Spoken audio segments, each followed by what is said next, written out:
गांव की बहू। क्या सावित्री, मैंने सुना है कि मालती की बहू ने अपने सास ससुर को घर से निकाल दिया है। अब क्या कहूँ, आजकल की बहुओं का कोई भरोसा नहीं है, कब क्या कर दें। मालती की बहू को देखकर कौन कह सकता था कि वो ऐसी निकलेगी। तू सही कहती है, आजकल की बहुओं को देख मुझे तो बड़ा डर लगता है। कहीं मेरी बहू भी ऐसी निकल गई तो। नहीं, मैं तो गांव की सीधी सादी लड़की से अपने बेटे की शादी करवाऊंगी। इस तरह एक दिन गायत्री अपने बेटे की शादी गांव में रहने वाली मीना नाम की लड़की से करवा देती है। ये लीजिए माँ जी, आपके लिए गर्मा गर्म नाश्ता और चाय। अरे वाह बहू, सच कह रही हूँ, जब से तू इस घर में आई है मुझे तो बड़ा आराम है। तेरे जैसी बहू तो किस्मत वालों को मिलती है। का माँ जी, अब इतनी भी तारीफ मत करिए ना। धीरे धीरे मीना गायत्री की चहेती बन जाती है और मीना भी गायत्री को कभी शिकायत का मौका नहीं देती थी। फिर एक दिन, ये ले बहू, आज मैं बाजार से तेरे लिए साड़ी लाई हूँ। साड़ी देखते ही मीना का मुंह लटक जाता है। का माँ जी, ये भी कोई साड़ी है? ना, मुझे तो बिल्कुल पसंद नहीं आई। अरे लाना ही था तो कोई अच्छी महंगी वाली साड़ी ले आती मेरे लिए। आप तो ये सस्ती साड़ी उठा लाई। मुझे नहीं ना चाहिए आपकी ये साड़ी, आप ही पहनिए इसे। अरे ये क्या बहू, तू तो आजकल कुछ ज्यादा ही नखरे दिखा रही है। मैं इतने प्यार से तेरे लिए साड़ी लेकर आई हूँ और तू है कि उल्टा मुझे ही दो बातें सुना रही है। अरे माँ जी, आप अपने लिए तो बड़ी डिजाइनदार और महंगी महंगी साड़ियाँ खरीदती हैं और मेरे लिए ये सस्ती साड़ी ले आई। आप समझती हैं कि मैं गांव से आई हूँ इसलिए मुझे कुछ नहीं पता। हाँ, अरे कुछ नहीं, तुझे शहर की हवा लग गई है बहू। इस तरह दोनों सास बहू में रोज किसी न किसी बात पर लड़ाइयां शुरू हो जाती थीं। एक दिन गायत्री अपनी कुछ सहेलियों को अपने घर चाय पर बुलाती है।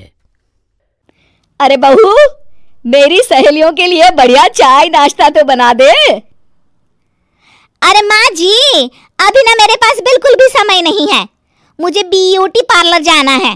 चाय नाश्ता आप ही बना लीजिए। हाँ, तू कब से ब्यूटी पार्लर जाने लगी है? शहर आए 2 दिन नहीं हुए और देखो महारानी के नखरे शुरू हो गए। बस भी करिए माँ जी, आपसे बहस करने के लिए मेरे पास ना बिल्कुल टाइम नहीं है। आपका क्या है, आप समझती हैं कि मैं गांव से आई हूं तो मुझे कुछ नहीं आता और आप जो रोज रोज मुझसे मेहमान नवाजी करवाती रहती हैं नौकरानी की तरह। मीना के कमरे में जाते ही, अरे ये क्या गायत्री, तू तो अपनी बहू की बड़ी तारीफ कर रही थी, लेकिन ये तो तुझे कुछ समझती ही नहीं। भाई मुझे तो लग रहा था कि तेरी बहू गांव की है तो सीधी सादी होगी, लेकिन इसने तो शहरी बहुओं को भी मात कर दिया। हाँ। अपनी सहेलियों के सामने अपनी बेइज्जती होते देख गायत्री आग बबूला हो जाती है।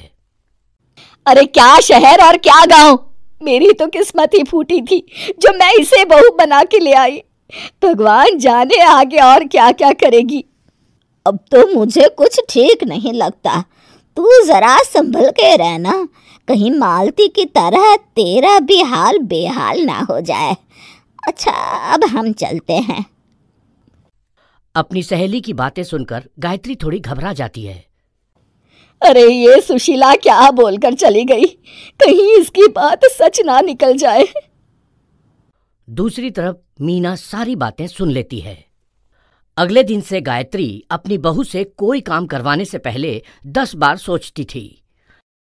ज्यादातर काम वो खुद ही कर लेती थी।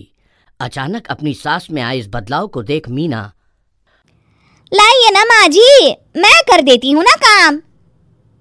एक बात पूछूं माँ जी, आजकल ना आप बड़ी चुप चुप सी रहती हैं और अब मुझसे झगड़ना तो दूर, मुझसे खुल के बात तक नहीं करती आप। कुछ नहीं बहू, ऐसे ही।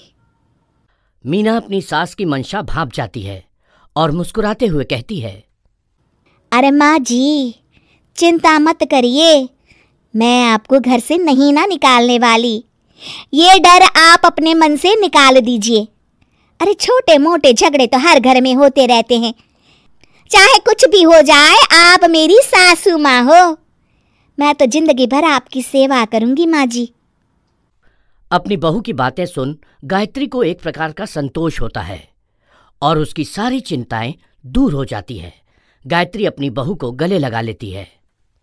मुझे माफ कर दे बहू, मैं तुझे गलत समझ बैठी थी। कोई बात नहीं माँ जी, ये ना घर घर की कहानी है। हाँ।